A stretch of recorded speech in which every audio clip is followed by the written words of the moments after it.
இன்னொரு தாழ்மையான வேண்டுகோள், நிறைய பேர் பொதுமக்கள் என்கிட்ட சொன்னதான், அதாவது எதிர்கட்சியினர் இந்த மாதிரி பெரிய அளவுல முன்வரிசைக்கு வரப்ப நீங்க பேசுறது மட்டும் தான் தெரியுது லைவ்ல, அவங்க பார்க்க வேண்டிய அவசியம் இருக்கு, அவங்களையும் சேர்த்து காட்டுங்கன்னு சொல்றாங்க. ஏன்னா சட்டசபையில் எவ்வளவு தூரம் அநாகரிகமா நடந்துக்கிறாங்களோ அதையும் பார்க்கணும்னு ஆசைப்படுறாங்க. அதற்கும் சேர்த்து நீங்க லைவ்ல அவங்களையும் சேர்த்து காட்டணும்னு ஆசைப்படுறோம். எல்லாரும் கேட்டுக்கொள்ளுங்க, நேரலை கொடுத்துட்டு இருக்கோம். என்ன வார்த்தை அது? இப்ப அடிக்கிறதுக்கு பாஞ்சு வராரு, கையை வாங்கிட்டு வராரு. நேரடியான ஒளிபரப்பு பத்திரிகையில தான் வராம இருக்குமே தவிர நேரடியாக ஒளிபரப்பாயிரு. எங்களுடைய முகத்தை காண்பிக்கவில்லை என்றெல்லாம் சட்டமன்றத்தில் எவ்வளவோ நிகழ்ச்சிகளை நாங்கள் பார்த்திருக்கிறோம், எவ்வளவோ காரசாரமான விவாதங்களை நடத்தியிருக்கிறோம். ஆனால் திறந்தாழ்ந்து என்றைக்கும் போனதில்லை. நீங்கள் மக்கள் பார்த்து கொள்ளட்டும், யார் இங்கேயும் காமிங்க அங்கேயும் காமிங்க, மக்கள் தீர்ப்பு சொன்னா நாங்கள் ஏத்துக்கிறோம். ஆனா அமைச்சர் நீங்க எதை அநாகரிகமானலாம் பேசாதீங்க, அதெல்லாம் சரியா இருக்காது. மாண்புமிகு பேரவைத் தலைவர் அவர்கள் யாரும் எதுவும் குதர்க்கமாலாம் பேசுறதில்ல. அதாவது ஒரு சில வார்த்தைகள் முதல்வர் பேசுற போது குறுக்கிடுறதும், இல்ல பொதுச் செயலாளர் பேசுறப்ப குறுக்கிடுறதும், அங்கிருந்து தேவையில்லாத கமெண்ட் பாஸ் பண்றோம். இது பொதுமக்களுடைய பொதுவான கோரிக்கை தான். என்னன்னா அவர்கள் அங்கேயும் பார்க்கணும்னு ஆசைப்படுறாங்க. இது பொதுவான கோரிக்கையை தான் நாங்க சொன்னோம் தவிர யாருடைய இங்க யாரையும் குதர்க்கமாலாம் பேசல. மாண்புமிகு பேரவைத் தலைவர் அவர்களே, நான் நிதி பங்கீட்டில் நம்ம கொஞ்சம் கவனமாக இருக்கணுங்கிறது தான் என்னுடைய கவலை. நான் டெல்டா விவசாயிங்கிற முறையில் எங்களுக்கு பாதிப்பு இருக்குது. நீங்கள் என்னுடைய மாமா சொன்னார்ல, அது உண்மை. எல்லா போரும் ஓவர் டேங்க் போர் சொல்லி சொல்லுங்க. மாமான்னு சொன்னீங்கன்னா அவர் யார்? பூண்டி கலைவாணன். பூண்டி கலைவாணன் இப்ப மாமான்னு தான் சொல்ல முடியும், எனக்கு தெரியாது. உறவினர் அந்த அவை குறிப்புல இருந்து அந்த சொல்ல நீக்கிருங்க. சரி, மாமாவை நீக்கிறீங்களா? மாமாவை நீக்க சொல்ல அந்த சொல்ல தான் நீக்க சொல்றேன். அந்த சொல்ல தான் நீக்க சொல்றேன். ஏங்க என் மாமனுங்க, என் மாமா தான் சொல்ல முடியும். இருங்க ஒரு நிமிஷம் இருங்க. ஒரு நிமிஷம் வேலை இல்லைங்க, அவர் மாமனா. ஒரு விஷயம் நல்லா புரிஞ்சுங்க. இருங்க. இதெல்லாம் இல்ல, நீங்க எல்லாம் சீனியரா உட்காந்துருக்கீங்க. எங்க மாமான்னு எனக்கு எப்படி தெரியும்? ஜிஓ ஏதாவது இருக்கா? இருங்க, ஏதாவது ஜிஓ இருக்கா? ஏதாவது கவர்மெண்ட் ஜிஓ இருக்கா? இவர் அவரோட மாமான்னு, அதெல்லாம் தேவையில்லாத விஷயம். அதெல்லாம் நீங்க உங்களை பார்த்து நாங்க கத்துக்கணும். இங்கிட்டு இருக்கிறவங்க சத்தம் போட்டு பேசாதீங்க, உட்காருங்க. உறுப்பினர் நீங்க பேசுங்க, உட்காருங்க. மாண்புமிகு துணைத் தலைவர் அவர்களே, நம்முடைய மாண்புமிகு முதலமைச்சர் அவர்கள் 2025 மார்ச் 5ஆம் தேதி ஒரு அருமையான அறிக்கை விட்டாரு. அந்த அறிக்கையை படித்திருக்கேன், அதை வச்சிருக்கேன். என்ன சொல்றாரு? நாடாளுமன்ற சட்டமன்ற உறுப்பினரின் பற்றாக்குறை என்பது ஒரு மக்கள் பிரச்சனையே இல்லை, அதைவிட மிக முக்கியமான ஜனநாயகம் சார்ந்த பல பிரச்சனைகள் நாட்டில் இருக்கின்றன, அவற்றை களைவதுதான் நமது முதன்மை பணியாக இருக்க வேண்டும் சொல்லியிருக்கார். ஆனால் இப்போ அதே முதலமைச்சர் நாடாளுமன்ற உறுப்பினர்களை கூட்டி இன்னும் தொகுதி மறுவரையே பட்ஜெட் இதில் சொல்லலை, பார்லிமெண்ட்டில் இவர் முன்கூட்டிய கூட்டம் போட்டு அந்த கவனத்தை மேகதாது அணைக்காகவோ காவிரி பிரச்சனையில் தண்ணி உடலைங்கிறதுக்காக நடத்தலைங்கிறது தான் என்னுடைய குற்றச்சாட்டு.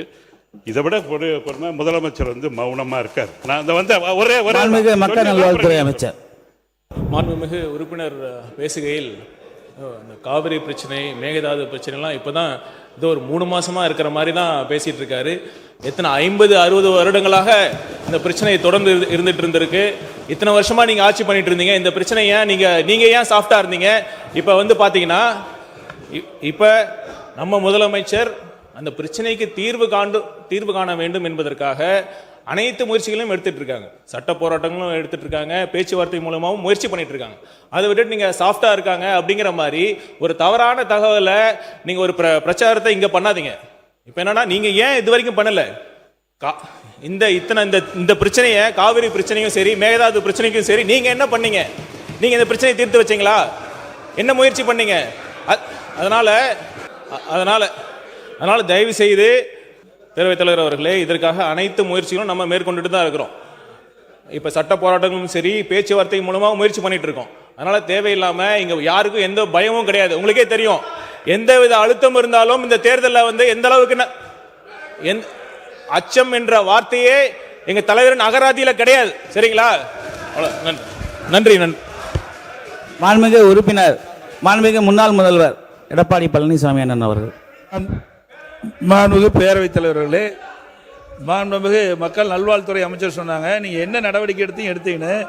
இது இன்றைக்கு நேற்றைக்கு வந்த பிரச்சனை. 1986 பொன்மனச்செம்மல் புரட்சித் தலைவர் எம்ஜிஆர் இருக்கிற காலத்திலே விவசாய சங்கங்கள் இந்த நீருக்காக வழக்கு தொடர்ந்தாங்க. அதில் இணைச்சு அன்றைக்கு தொடங்கி அனைத்து இந்திய அண்ணா திராவிட முன்னேற்ற கழக ஆட்சி இருக்கின்ற பொழுது இறுதி தீர்ப்பு பெற்றோம். ஆனால் அவ்வப்போது கர்நாடக அரசு மேகதாது அணை கட்டுவதற்கு முயற்சி எடுத்துட்டு இருக்கிறாங்க. அதன் அடிப்படையில் உச்சநீதிமன்றத்தில் போய் வழக்கு போட்டிருக்கிறாங்க. அதுதான் இப்போ பிரச்சனை.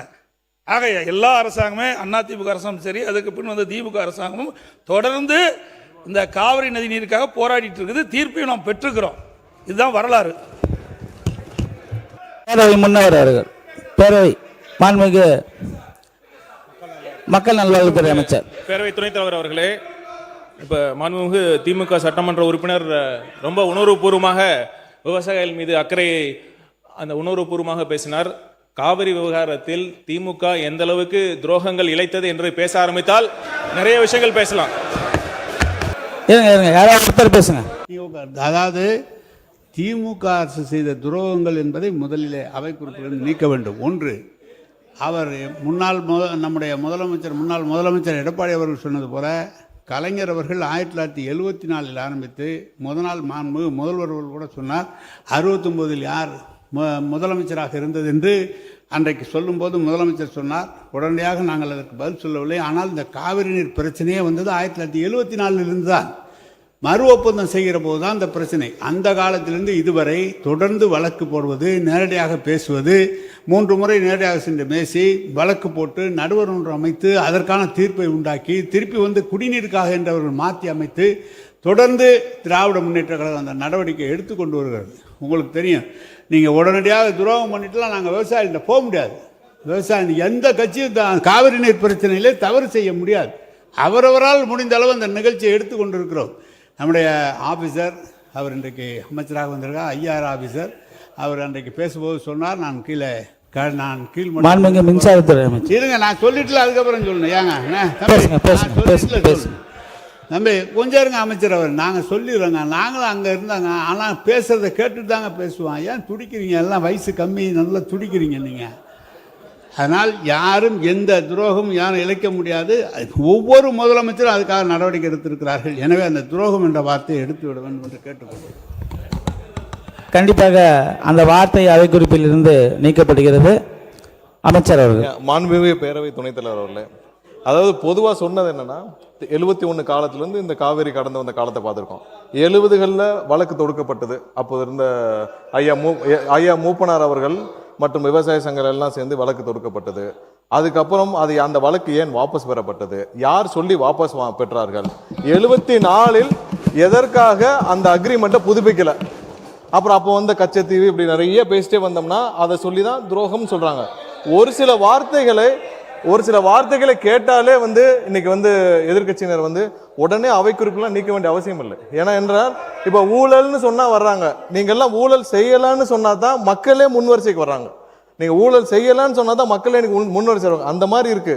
இன்னொரு தாழ்மையான வேண்டுகோள், நிறைய பேர் பொதுமக்கள் என்கிட்ட சொன்னதான், அதாவது எதிர்க்கட்சியினர் இந்த மாதிரி பெரிய அளவுல முன்வரிசைக்கு வரப்ப நீங்க பேசுறது மட்டும் தான் தெரியுது லைவ்ல. அவங்க பார்க்க வேண்டிய அவசியம் இருக்கு. அவங்களையும் சேர்த்து காட்டுங்கன்னு சொல்றாங்க.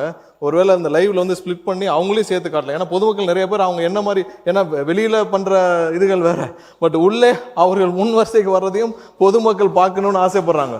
ஏன்னா சட்டசபையில் எவ்வளவு தூரம் அநாகரிகமா நடந்துக்கிறாங்களோ அதையும் பார்க்கணும்னு ஆசைப்படுறாங்க. அதற்கும் சேர்த்து நீங்க லைவ்ல அவங்களையும் சேர்த்து காட்டணும்னு ஆசைப்படுறோம். எல்லாவற்றையும் நீக்க வேண்டிய அவசியம் சபையில மாண்பை வாய்ப்பு தரோம். நடுவுல கத்துறது, நடுவுல பேசி முடிச்சுக்கிட்டோம், அவர் பேசி முடிச்சுக்கிட்டோம், முதல்வர் பேசுறப்ப குறுக்கிடுறது, இதெல்லாம் தேவையில்லாத விஷயங்கள். எது குறித்து பேசுவோம் அது பேசுவோம். எல்லாவற்றையும் நீக்க வேண்டிய அவசியம் இல்லை. அதை ஆய்வுக்கு எடுத்துக்கலாம். இதுல ஊழலோ துரோகமோ இதெல்லாம் வந்ததுதான். யாரும் இல்லாததெல்லாம் சொல்லல. இது காலகாலமா பேசிட்டு வந்த விவாதங்கள் தான். அதை உடனே நீக்க வேண்டாம், ஆய்வுக்கு எடுத்துக்கிட்டு நீக்கலாம். நன்றி. மாண்புமிகு அவை முன்னவர் அவர்கள், உங்களுக்கு வாய்ப்பு தரேன், உட்காருங்க, வாய்ப்பு வரும், உட்காருங்க. மாண்பு பேரவை துணைத் தலைவர் அவர்களே,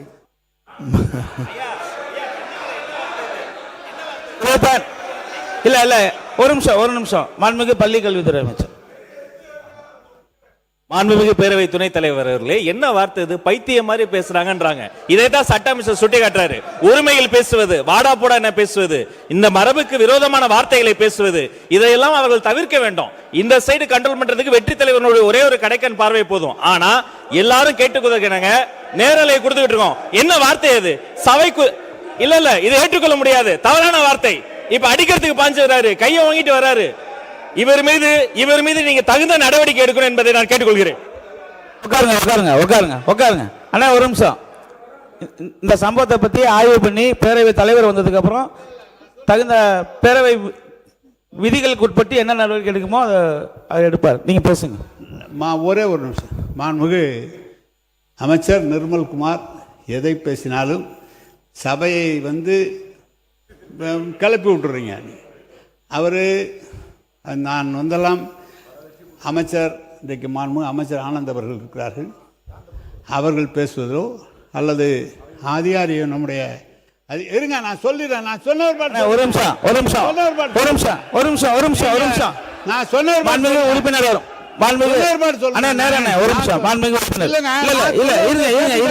இருங்க நான் சொல்றேன். இருங்க இங்க இங்க பாருங்க. இருங்க அண்ணா ஒரு நிமிஷம். இல்ல அங்க மைக் கொடுக்காதீங்க, கட் பண்ணுங்க. உறுப்பினர் கே நேரு எல்லாரும் இருக்கிறாங்க. ஆனா நீங்க மட்டும் ஏன் அப்படி குரோதமாக பேசுறீங்க? இருங்க வரேன். என்ன இருங்க வரேன். ஏன் பாய் இருங்க பாய், நான் சொல்லுங்க. என்ன அப்படி பேசுறீங்க? ஏன் அப்படி பேசுறீங்க? சட்டம் இருங்க. நீங்க நான் அப்புறம் ஏதாவது சொன்னா வருத்தப்படுவீங்க. இருங்க, ஒண்ணு சொல்லிட்டு இருப்ப காமிக்கிறீங்க. உறுப்பினர் கே நேரு அவர்கள் உறுப்பினர் இருங்க உறுப்பினர் கே நேரு அவர்கள் உட்காருங்க. ஒவ்வொருத்தரும் நான் வரேன். கொஞ்சம் இருங்க. மாண்புமிகு சட்டத்துறை அமைச்சர் இருங்க, நீங்க விளக்கமா பேசுங்க, பதில் சொல்லுவோம். மாண்புமிகு பேரவைத் தலைவர் அவர்களே, கேட்டுதான் யாரும் எதுவும் குதர்க்கமாலாம் பேசுறதில்ல. அதாவது ஒரு சில வார்த்தைகள் முதல்வர் பேசும்போது குறுக்கிடுறதும் இல்ல பொதுச் செயலாளர் இல்ல நீர்வள பாசனத்துறை நம்ம அமைச்சர் பேசுறப்ப குறுக்கிடுறதும் அங்கிருந்து தேவையில்லாத கமெண்ட் பாஸ் பண்றோம். இது பொதுவான கோரிக்கை. என்னன்னா அவர்கள் அங்கேயும் பார்க்கணும்னு ஆசைப்படுறாங்க. இது பொதுவான கோரிக்கையை தான் நாங்க சொன்னோம் தவிர யாருடைய இங்க யாரையும் குதர்க்கமால பேசல. காவேரி விஷயத்துல இதே சபையில பல விவாதங்கள் நடந்திருக்கு. காவேரி விஷயத்துல என்னென்ன கடந்து வந்த பாதை பல விவாதங்கள் நடந்திருக்கு. 2007 வந்தது ஏன் 2013 வரைக்கும் கெசட்ல வெளியிடாம இருந்துச்சு. இது மாதிரி பல விவாதங்கள் நடந்துருச்சு. அதனால உடனே எல்லாரும் அதை நீக்க வேண்டிய அவசியம் இல்லை, ஆய்வுக்கு எடுத்துக்கலாம். மாண்புமிகு உறுப்பினர் கே நேரு அவர்கள். பேரவைத் தலைவர் அவர்களே, பேரவைத் தலைவர் நடுநிலையாக இருவரையுமே பேச சொல்லி அனுமதித்து வர கருத்துக்களை சொல்கிறார். ஒரு தவறான கருத்து என்றால் நீக்க சொல்கிறார். ஆனால் நேரடியான ஒளிபரப்பு இது நீக்கினாலும் நாங்கள் பத்திரிகையில் தான் வராமல் இருக்குமே தவிர நேரடியாக ஒளிபரப்பாயிரு. எங்களுடைய முகத்தை காண்பிக்கவில்லை என்றெல்லாம் இந்த சட்டமன்றத்தில் எவ்வளவோ நிகழ்ச்சிகளை நாங்கள் பார்த்திருக்கிறோம், எவ்வளவோ காரசாரமான விவாதங்களை நடத்தியிருக்கிறோம். ஆனால் திறந்தாழ்ந்து என்றைக்கும் போனதில்லை. நீங்கள் மக்கள் பார்த்து கொள்ளட்டும். யார் இங்கேயும் காமிங்க அங்கேயும் காமிங்க, மக்கள் தீர்ப்பு சொன்னால் நாங்கள் ஏற்றுக்கிறோம். ஆனால் அமைச்சர் நீங்கள் தயவுசெய்து சொல்கிறேன், நீங்கள் ஏதோ அநாகரிகமானலாம் பேசாதீங்க. அதெல்லாம் பேசாதீங்க, அதெல்லாம் சரியாக இருக்காது. சொல்லுங்க அநாகரிகம். அது அவை முன்னவர் வரேன், நான் வரேன். மாண்புமிகு பேரவை தலைவர் அவர்களே, அதுபோன்ற வார்த்தைகள் பேசவில்லை என்று அவர் சொல்லியிருக்கிறார். அதே போல் நிறைவாக இருங்க சொல்றாருப்பா. ஆகவே அவர் சொன்னது ஒன்றே ஒன்று தான், அந்த பகுதியிலும் காட்டுங்கள், மக்கள் பார்க்கட்டும்னு தான் சொன்னார், தவிர வேற ஒன்றும் இல்லை. தயவு ஆகவே மாண்புமிகு இல்லை உங்களை பார்க்குறேங்க. மாண்புமிகு நம்முடைய எதிர்க்கட்சி துணைத் தலைவர் அவர்கள் இங்கே பேசுகிற போது சொன்னார்கள் காவிரி நீர் பிரச்சனை பற்றி. காவிரி நீர் பிரச்சனையை பொறுத்தவரையிலும் அரசும் அங்கே இருக்கிற விவசாய சங்கத்தினுடைய தலைவர் அவரும் இருவரும் சேர்ந்துதான் வழக்கு முதலே போட்டார்கள். ஆனால் தமிழக அரசு அன்றைக்கு உங்கள் ஆட்சியில் இருக்கின்ற போது அதை வாபஸ் பெற்றீர்கள். பிறகு புரட்சி தலைவர் சொல்லிருங்க புரட்சி தலைவி வழக்கு புரட்சி தலைவி அம்மா பொறுப்பேற்றதற்கு பிறகு 89 அம்மா புரட்சி தலைவி தான் சொன்னேன். இல்லைங்க சொல்லிடுறேன். அம்மா அவர்கள் பொறுப்பிலே வந்ததற்கு பிறகு அந்த வழக்கை தொடரலாம் என்று அரசின் சார்பாக அல்ல, கட்சியின் சார்பாகவே அந்த வழக்கை தொடர்ந்து அதற்கு பிறகு அரசின் சார்பாக அது சேர்க்கப்பட்டிருக்கிறது.